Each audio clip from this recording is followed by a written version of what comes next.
So, welcome everybody. It's after lunch. You're talking to an economist, so please don't fall asleep.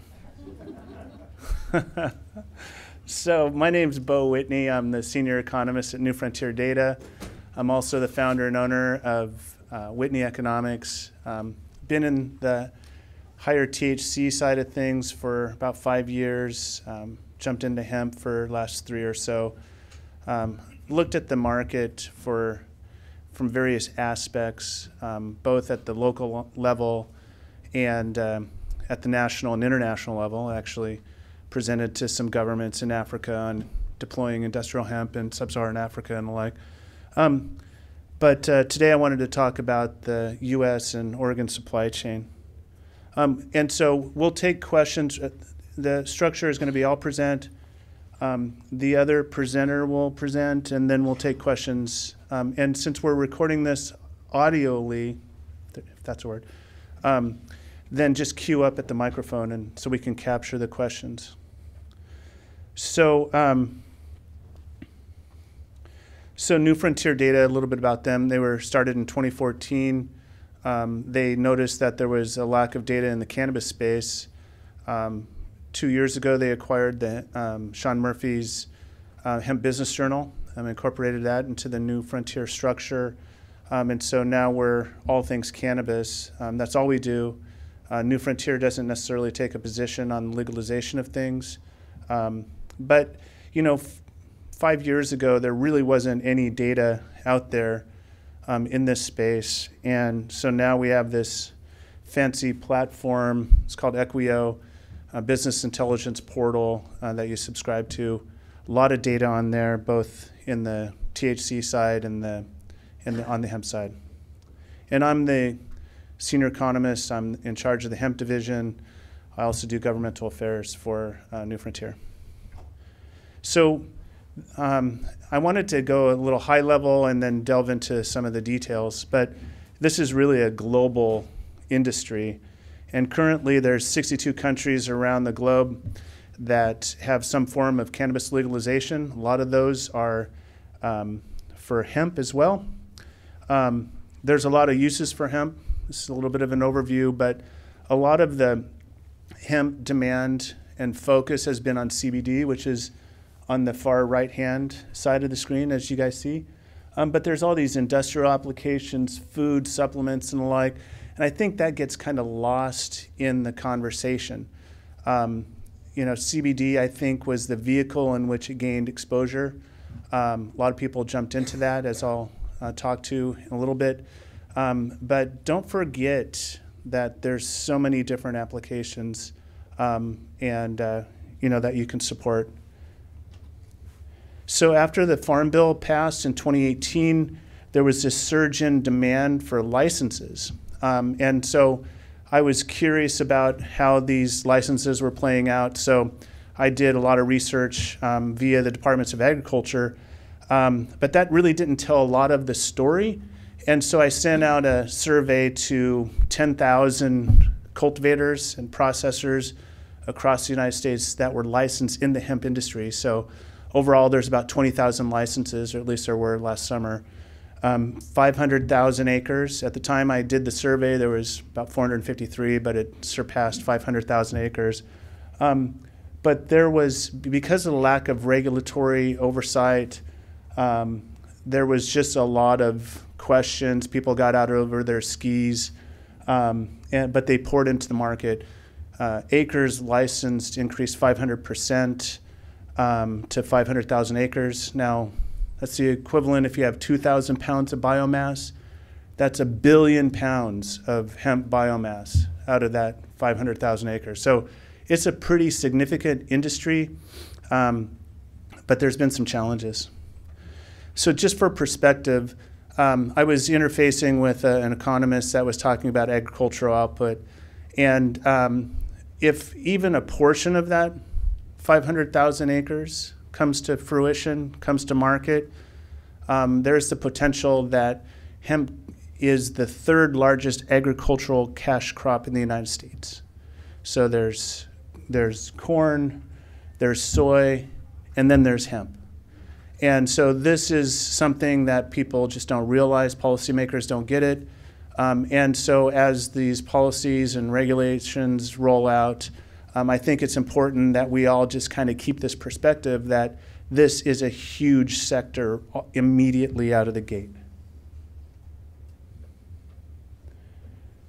So the industry is facing a lot of issues right now with the 500,000 acres. I sent out this survey, like I mentioned, and of the respondents that submitted their data, 65% didn't have a buyer for their crop. So they got licensed, they figured that they could scale. Maybe they did a 200 square foot test plot and then said, oh, this is easy, I'm gonna go to 100 acres. Big mistake, didn't know how to do commercial agriculture. And so they ran into issues. So out of the states that just had deployed and that responded, $2 billion worth of potential, 225 million pounds of potential output. And this is based on their data, but $4 billion that didn't have a buyer. I mean, just out of the 18 states that we had respondents from, that's huge, right? And so what do we do about that? So in terms of cultivation, and what I want to do is cultivation, processing, and then retail. In cultivation, there's about 16,000 licensed farmers in the United States. There's a fair amount in Oregon, a couple thousand, 62,000 acres in Oregon. But the average acreage is only 27 acres. So there's a lot of small farmers out there. And so they need our help as a community. Many didn't know how to scale. Testing became an issue. Processing became an issue. What I call as just slimy, no good brokers became an issue. And so a lot of brokers came in and said, I'll take your crop, and then there was no buyers. Or they said, I'll take your crop at this price, wouldn't fulfill a contract, try to renegotiate. Just making promises that they couldn't deliver on. So this really impacted the industry, it impacted farmers, and to me, editorializing, that's really BS.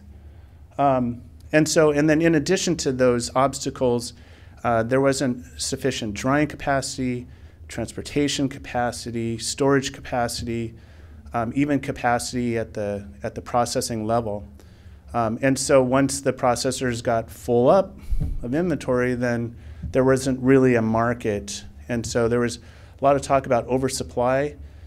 Sure, it's because of the lack of buyers, but I don't think that there's oversupply relative to the demand. It's just not a mature enough market yet. And then in addition to that, even those that could bring it to market, they tested hot. Some estimations, 40 to 50% of the crops tested hot.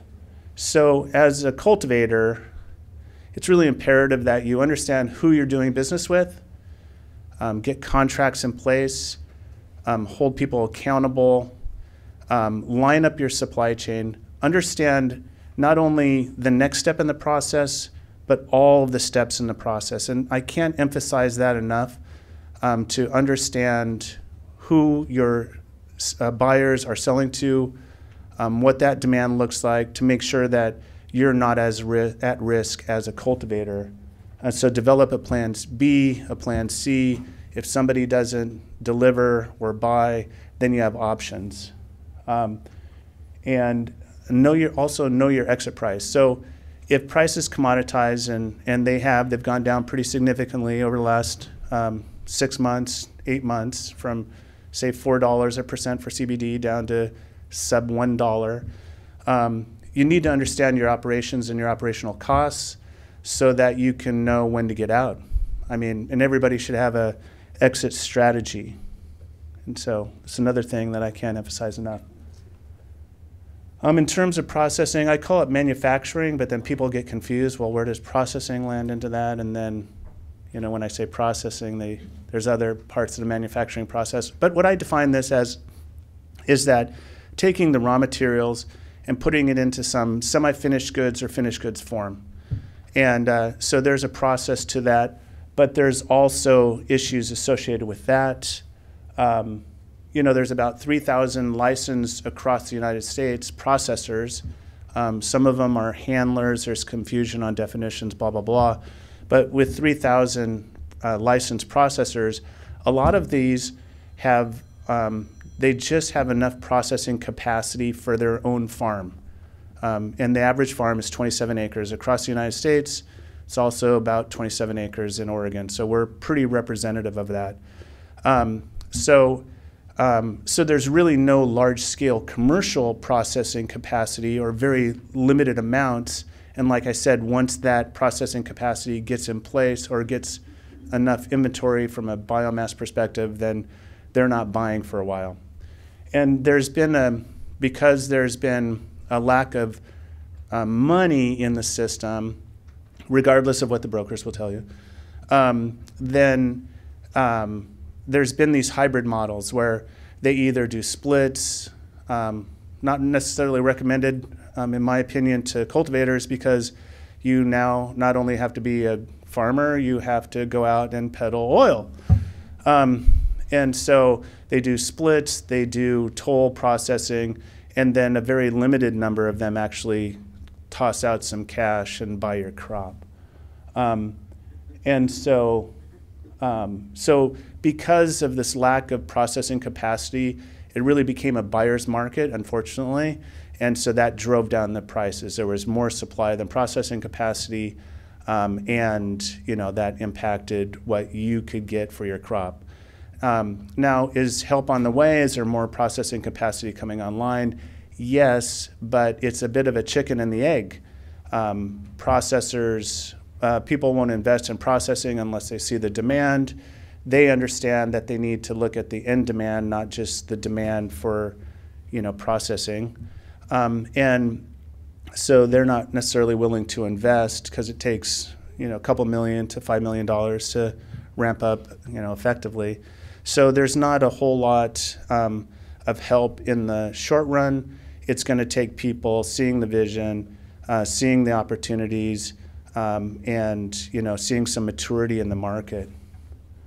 So as processors, it's really important to develop the relationships not only with the farmers and prove those relationships over time, but it's also important to have relationships with the retailers, the distributors, and the like, so that there's a good flow of goods and services throughout the entire supply chain.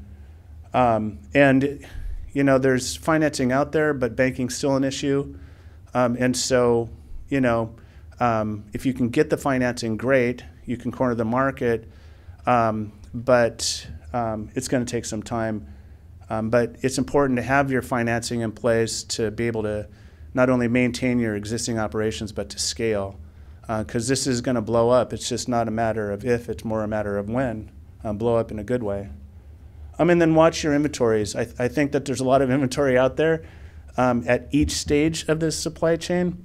And so watch those so that you don't as a processor, bring on too much and then just have it sit, because there's nothing worse than having inventory sit because it's wasting your money. And then on the retail side, this is the least known aspect of the hemp supply chain. It's like, where does all this stuff go?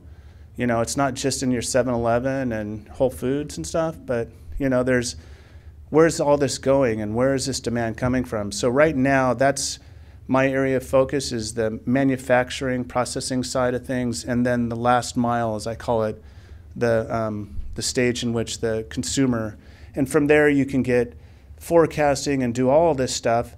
And from the forecasts, then you can assess the risk to your businesses because there's actually data out there. Like I reminded you earlier, wasn't a whole lot of data out there. And that's one of the reasons I've been putting out these surveys. As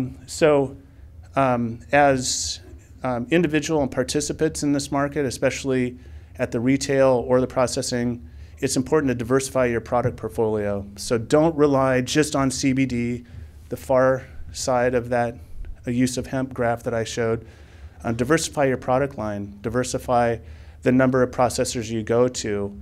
Do CBD, sure, get your nut in terms of revenue in the short run, but then have a play into the fiber space, because that's really where things are going to move to, in my opinion. And then develop those relationships now, seek out, talk to people, ask questions, get to know people, and make sure that you're in this for the long run versus the short run. So I talked a little bit about retail.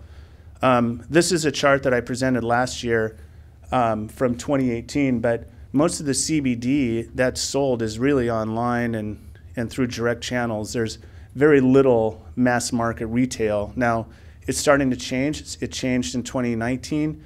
The data just isn't in quite yet, or otherwise I would have presented it.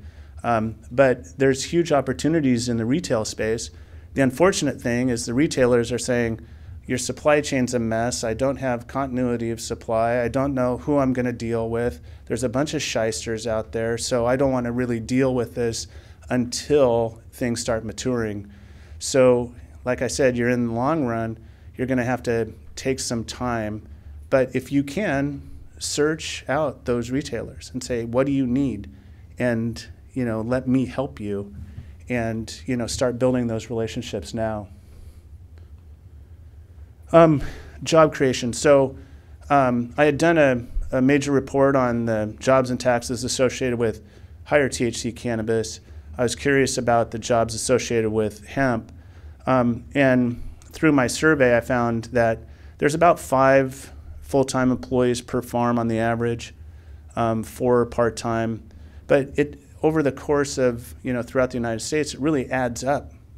And so there's 150,000 jobs or so in this space, and it's generating $3.7 billion of wages. So, and the jobs pay pretty well, Processors, about 19, 17 for cultivators. And this is a data that's been confirmed in Oregon as well as across the United States. A lot of workers. Oh, and so from a policy perspective, that's what you want to tout, because everybody wants, at the policy level, wants to know about jobs and taxes. Show me the money, show me the jobs.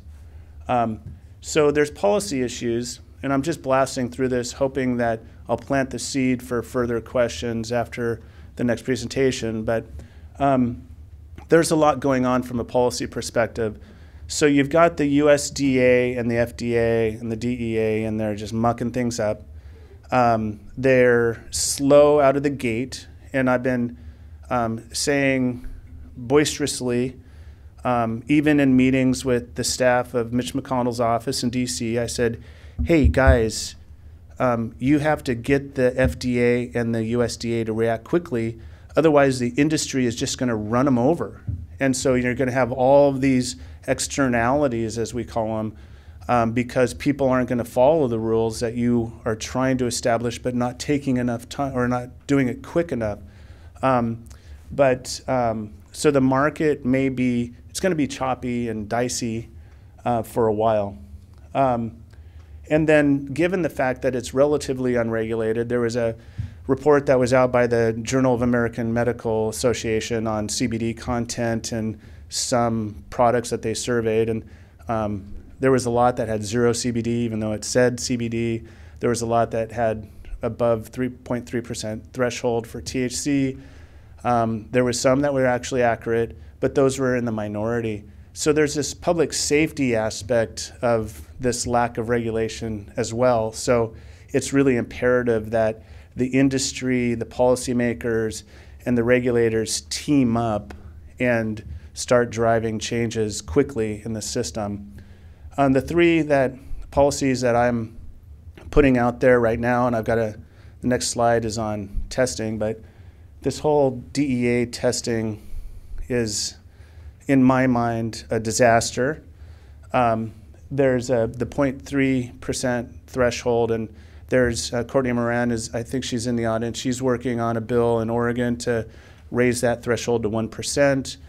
Internationally, there's some countries that are adopting that 1%, Uruguay, and I think Colombia, Switzerland, they have this 1% threshold, and it just gives enough wiggle room to where, obviously it's cannabis for industrial purposes, It's not, 1% isn't going to get you really stoned. I hope not. And so, you know, there's got to be some wiggle room in this. And so I think that's where it may go. Meanwhile, you got the European Union at 0.3 or 0.2%. So there's this disconnect, but this is one area that needs to be addressed. And then remediation. So if you test hot, some poor farmer, you invest hundreds of thousands of dollars into your crop, you get all these seeds, you do all this drying, whatever, and then you test hot and you just have to destroy everything. That to me doesn't make sense. It creates economic hardship throughout every farm in the United States.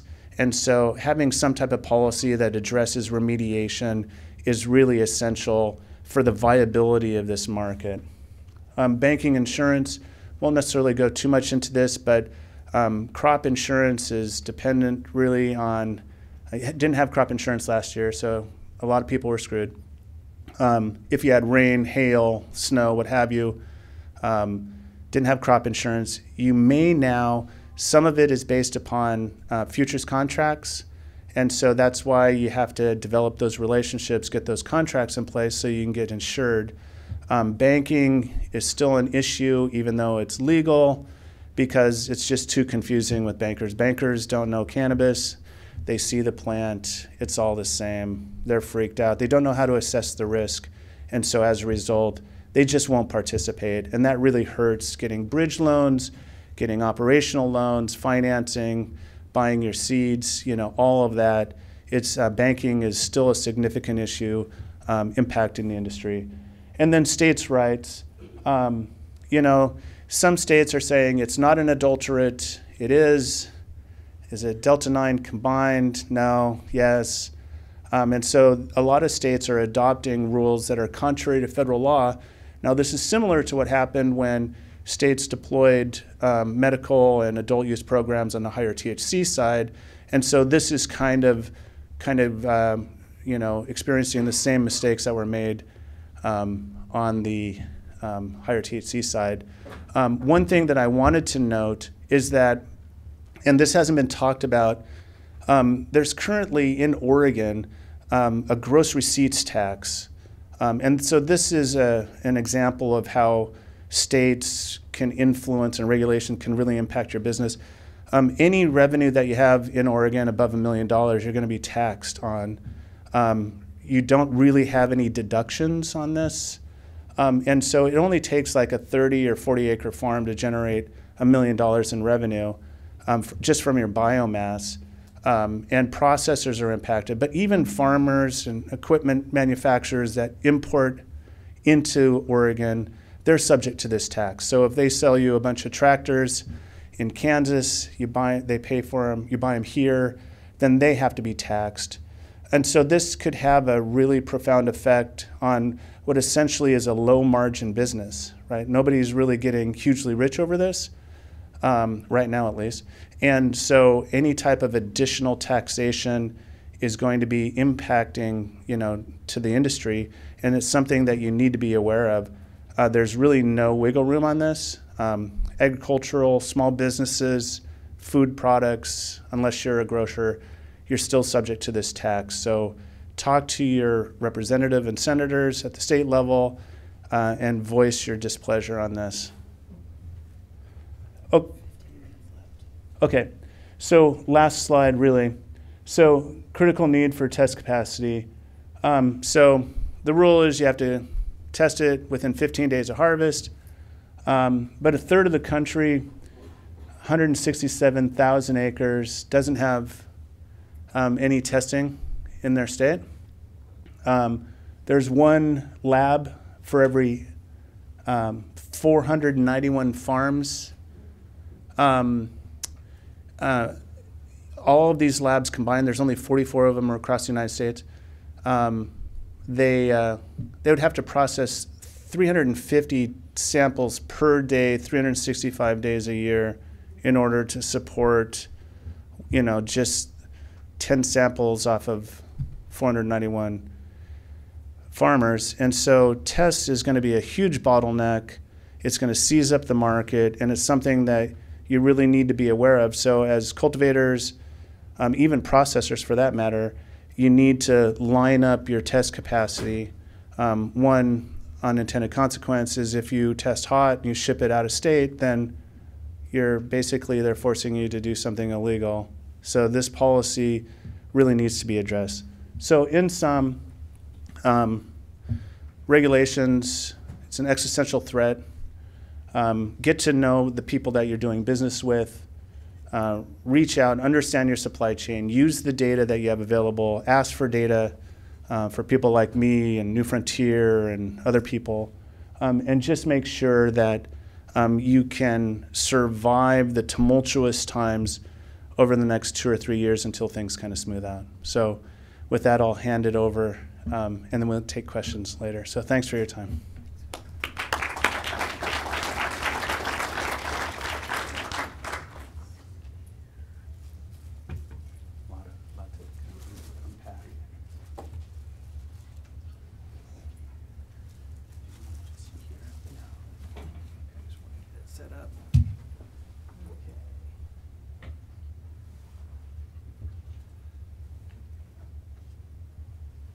Okay, it showed up. Hi, everybody. My name is Chase Hubbard. I'm an analyst with the Jacobsen.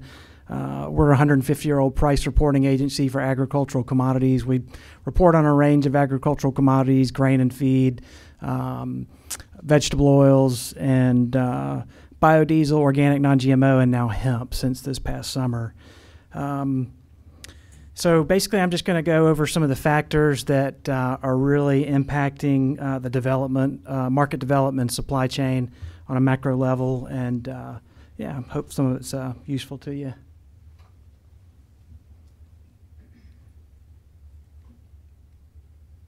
Okay, here we go. Yeah, so 2019, over 500,000 acres permitted. We think probably perhaps less than a quarter of that actually harvested and marketable. And the idea of oversupply going through the summer and leading up into harvest really started to drive prices down. That's how futures prices are developed, and the futures market is, it's a consensus of what pricing will be down the road.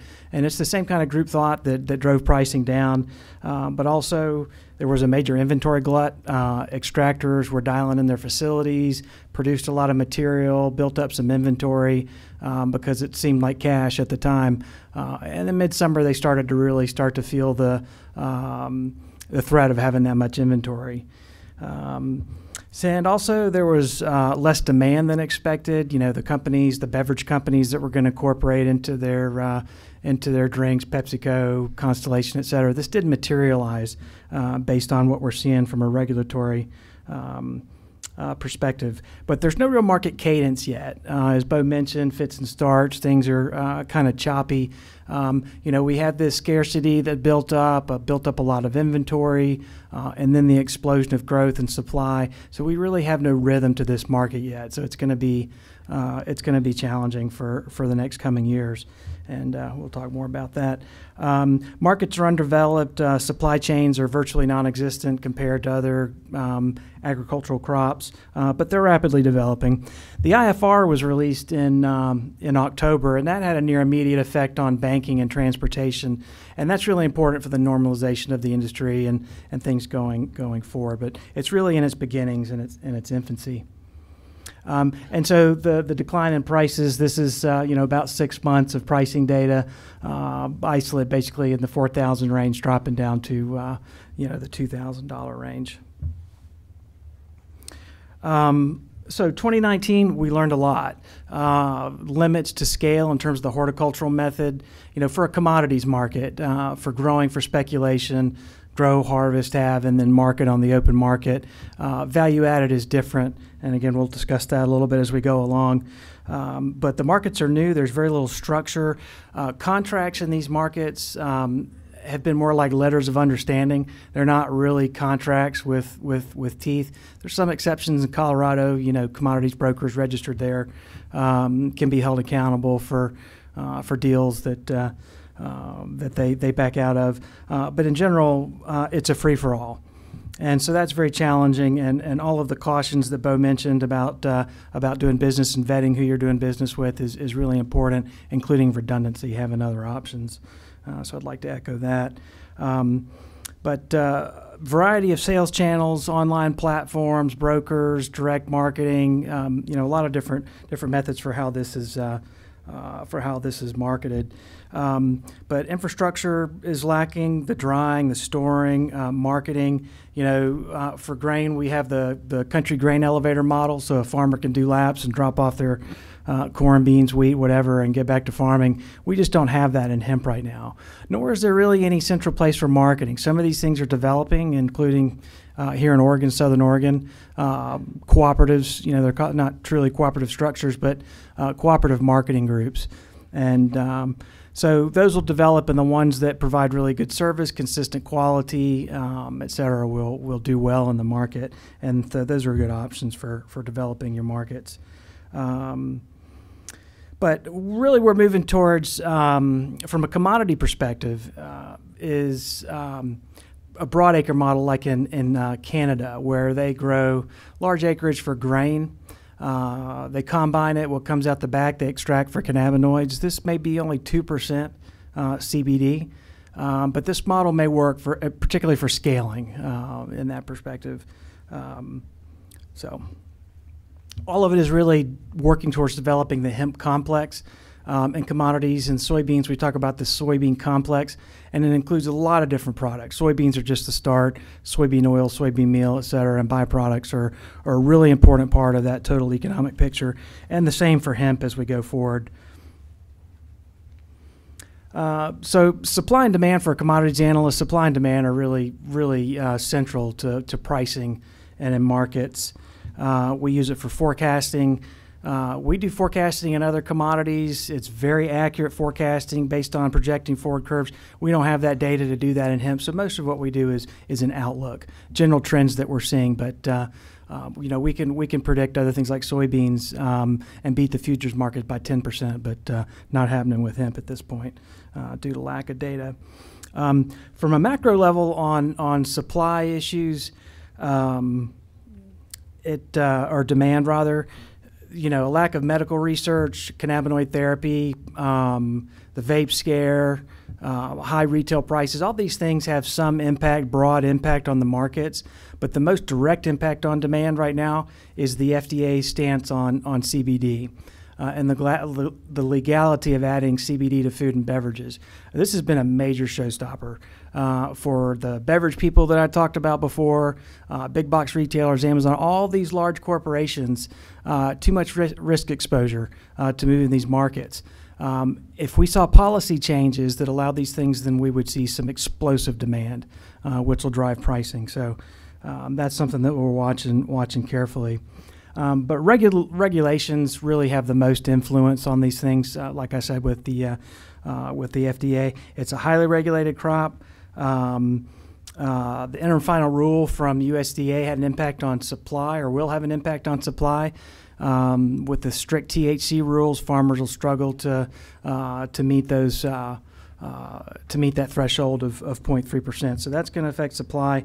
And the FDA's stance on CBD has a really significant impact on demand.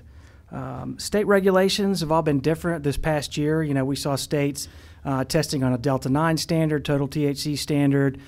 Some tested a quarter of their crop, some tested a half of it. They didn't have the staffing to test it, nor do they really in the coming year. So that'll be really interesting to see how that unfolds. But on a state level, we're looking at those regulations, say for my home state of North Carolina, smokable hemp ban. North Carolina's a big market for Oregon smokable hemp, so that's something that could also affect demand going forward. But also on a local level, moratoriums in California for growing, and New York City banning CBD in food and beverage. All these things, take a hit to overall demand. This is a good illustration of what that is, and so if you see this is the 0.3 threshold right here for THC, total THC. This is about 350 samples from this year from a laboratory, courtesy of Rod Kite, as a blog, Kite on Cannabis. But basically, all of this material here in next year would be non-compliant hemp. and this being compliant. So about 2/3 of those samples would not be compliant. And interesting also to look at the range of compliance, the CBD content in about the 6 to 8% range. So the industry is already shifting to lower cannabinoid content overall, and that's why that Canadian broadacre model for scaling up may really find a foothold. Whole plant utilization, as I mentioned, all these things in developing the hemp complex, dual purpose crops, grain. One of the biggest concepts that just happened is post-extraction waste. That stuff now has been going to the landfill, burned, buried, composted. So a company several weeks ago called me and announced they're going to be making pellets out of this for fuel to export to Europe. Europe uses it for commercial power generation. So that's a great market, and that's the beginning of developing this complex and building a total overall economic picture for hemp. And that goes for scale, but also down to smaller scale too. Having a use for these things, a use for that fiber that you can utilize is really important. Global competition forcing efficiency. We're going to see a lot of changes, but this whole plant utilization is something that you're going to hear a lot about. Product innovation. This is what's going to drive supply chain development. Hempwood in Kentucky has been really successful for their dimensional lumber. They should double their use of hemp fiber this coming year. Those are the fuel pellets I'm talking about. It's filament for a 3D printer. So bioplastics, really the sky's the limit there. And all we lack is in-use concepts and the elements within that materialize when a product is developed to create the supply chain. But it takes time. Hurd. We've got some decortication capacity here in the United States now. Hurd is a ready market. Most of the hurd, really exclusively, that's being sold on the market for bedding, animal bedding, and for hempcrete or hemp lime is imported from Europe. There's really very little to none of that's domestic. Next year we should see a change just based on this year's decortication activities. So product innovation. So, we've seen an unprecedented influx of people into agriculture with the hemp thing. It's really exciting. Lots of diversity, lots of women, young people of color in the space. It's neat to see families working together, young people interested in what's going on the farm, and everybody taking a role in the project. Are there any other family operations in here that are working together? Yeah, see, that's great for agriculture. This is a trend that conventional agriculture has really been moving away from over the years, so that's great. So bioplastics, lots of opportunity. We need a lot of agronomic research. We'll see a lot of professionals move in from other aspects of agriculture, other sectors to help drive this research.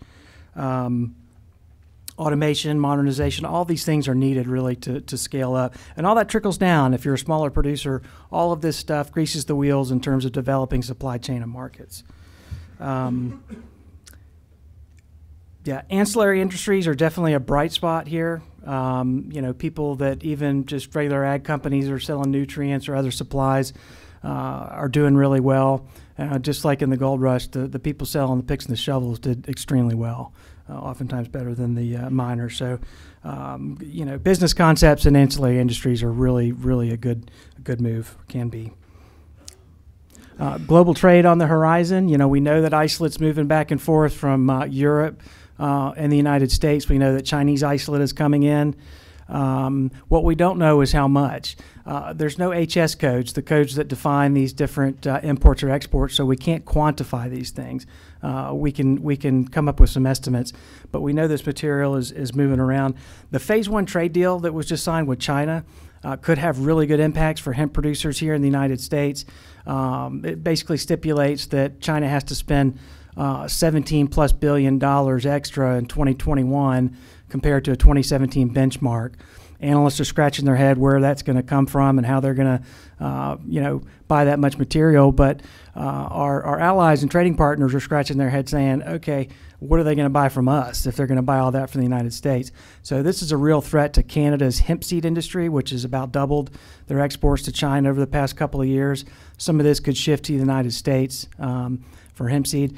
Hemp fiber is a real opportunity. Whether the United States is going to develop infrastructure for a textile industry that we've spent years exporting overseas, is doubtful. The same economics apply to hemp as for cotton. So while we'll see activity here, the model may be producing bast fiber that we export to China, just like we do cotton, that they incorporate into their manufacturing. But that'll be interesting to watch as we go along. So consolidation, we're going to see a lot of consolidation over the next year. Extractors are highly leveraged. They've got a lot of money invested in facilities. They've got this backlog of inventory and less than expected demand. That cash flow is going to really create some problems. So people are going to come in and buy some of these facilities for dimes on the dollar. But also in geography, we'll start to see production go where the climate is conducive, where the water's good, labor and policies, and all these things will really affect that consolidation. And then from a pricing standpoint, these are the 4 regions that when we started reporting, they were separated by almost $1,000 at most. But as we've seen over time, isolate in particular, which is easily shippable, that price is consolidated now so that they're pretty much the same throughout the United States. And parallel market, so the global commodity market, which I've talked about, but also local and artisanal markets, just like local food. This is a really strong market, be vertically integrated.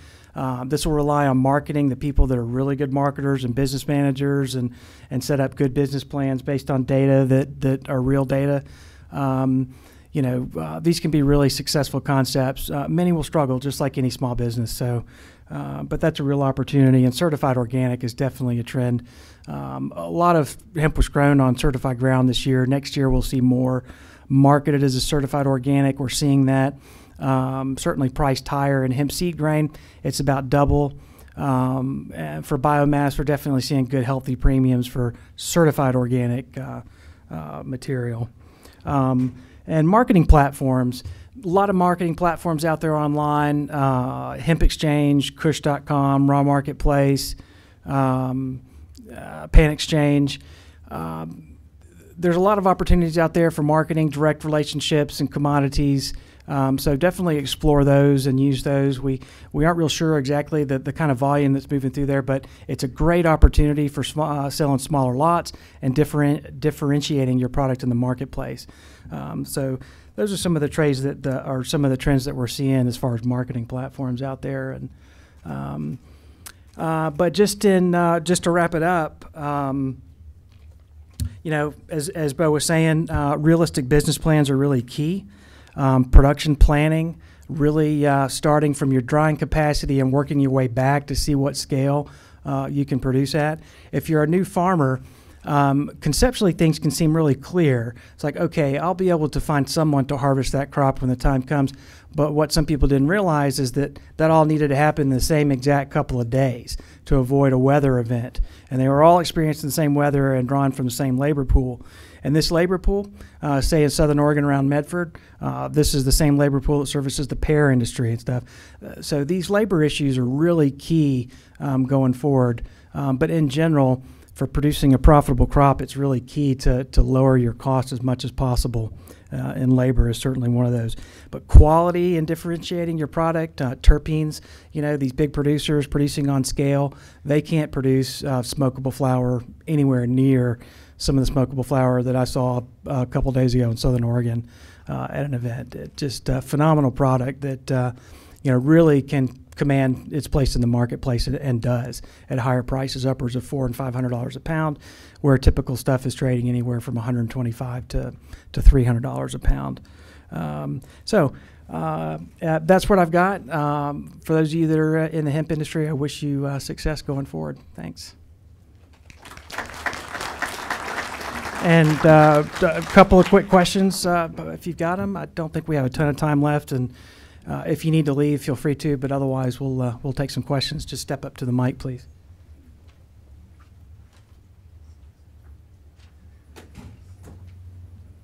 Testing. Test. I had a question question about the DEA lab testing that's come forward, what the parameters are in that. Does it actually have to be a DEA lab where that's landed, or if it's even landed yet?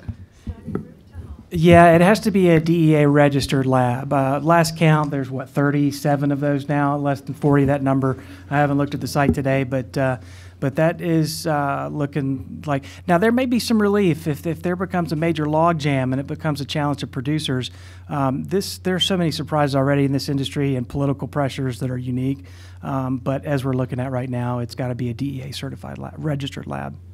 Some of the states have actually petitioned the USDA to allow for, in terms of surge, to allow for state certified or local laboratories to help out. But that's still TBD in terms of actually implementation. But it was one of the unique things about this industry is the political pressures. Things can happen with advocates in the right place. So we'll see.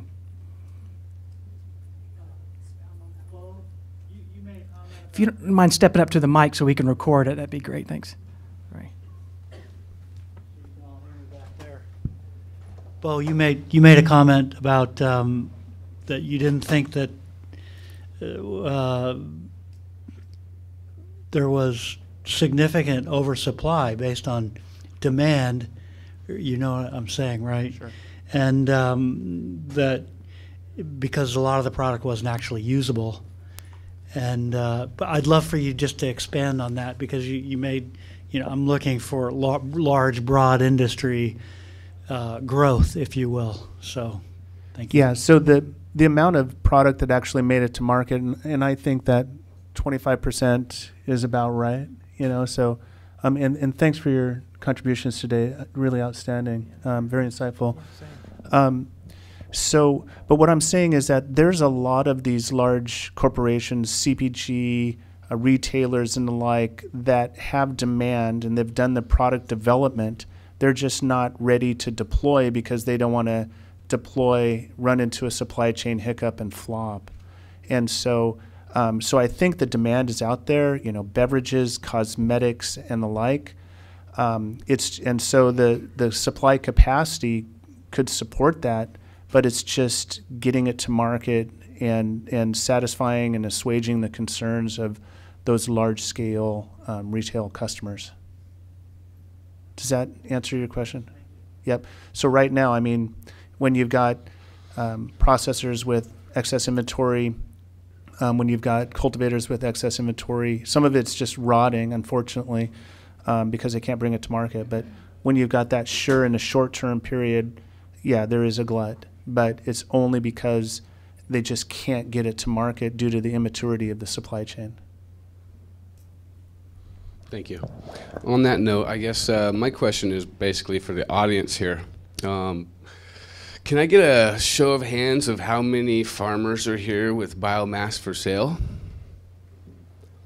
And can I get a hands of how many buyers are actually here looking for biomass? All right, so I know that looking at these charts up here, a lot of us run into the same issues. Myself, I think we did pretty good. I'm from Bend, Oregon. This is my second year in the hemp industry. I've been medical for over 10 and rec for 2. I guess my concerns here are I'm basically here because we know that the market's flopped. Everybody that has biomass is sitting on it, if it's even able to be sold. Basically mine is sitting at a 0.25 and a 7.1 in the bag. Last year I sold everything at 28 bucks a pound, and this year I'm sitting on it all. So I guess at the end of the conference here, if anybody can find me that's looking for biomass that's T compliant, I would love to talk to anybody. Thank you guys and have a great day. So, to pull that back a little bit, right now there was a surge in supply, a surge in processing, but eventually those processors are going to have to be able to process that, and there's going to be some seasonality in the market. Not quite present yet, but there will be. And because we saw it before when there was a dearth of supply, you'd see those $4 per percent CBD prices and the like, especially late in the summer when there was nothing available in a hyper-competitive market. So we'll see that seasonality again. So it's not that bad of a strategy to hold on to it for a little while, assuming that you have good storage facilities and your product's not going to degrade. But I think that there'll be seasonality as the market matures. Yeah, we feel that exact same way too. That producers that can store their product and have quality product in the second quarter, third quarter this year, would be well positioned. And so those of you like in Bend or places with drier climates, Colorado, are in a much better position than say in the Southeast, Northeast, and parts of the Midwest. So now you may not get up to 270 or 280, percent, but at least it'll be something better than 80 cents or $1. And so, some relief, but it's not great. I actually want to expound on what you're talking about. There's a lot of producers down in Southern Oregon who have integrated with processors and have actually use the processors' knowledge and development. They come in, they consult, and then the farm starts processing their own material, which preserves the value in the CBD over time. And you also don't have to worry about the huge volume of storage. So if you can really preserve what your own biomass, your own labor, do as much yourself as possible without expending too much in your costs initially, because costs obviously are a huge issue, especially since you just spent $100,000 in labor getting your stuff harvested if you could, and then having enough storage to actually deal with the drying and processing. So that's just a tip in case anyone needs to hear it. And you have that option. It's a really, really good one, because then you have this product, the crude oil, just getting it to crude that you can sell to different markets and just have on hand, and your stuff isn't going to go bad. That's one point. Another is a question about the actual changing the regulations. I know it's in a comment zone with the USDA right now. Any tips on how we can influence and impact those decisions? Because that's the number one. I mean, if we don't have valid product, we can't do anything. Is today the deadline? Yeah, today's the deadline for comments. Today? Oh, today's the deadline. Oh, wonderful. Yeah, search for that site. It's super quick to do. So the very next session is the USDA. So it's Bill Richmond. In fact, we do need to wrap up this session, but he's coming. He's actually the chief of the U.S. hemp program from the USDA. So he understands there's going to be a lot of questions, but he will be presenting. And again, I would encourage you to ask those types of questions of him. And also, it is the last day to put in your comments for the interim final rules. And he'll actually have the website up there for you guys to be able to put in your comments. Originally, it was supposed to end, the comment period was the end of December, but they extended it through the end of, actually today is the last day. So I would definitely put comments in that, in with them. Hey, so we'll just wrap up here. Just one closing remark to reflect some of your earlier comments. I think there's going to be a bifurcation or split in the market in terms of hemp farming and the way that we do business. There's going to be the large commercial operators, the big kind of Budweiser types, large-scale production, and the like. But there's also huge value in co-ops and teaming up locally with your other industry associates so that you can have local processing, local transportation, local drying.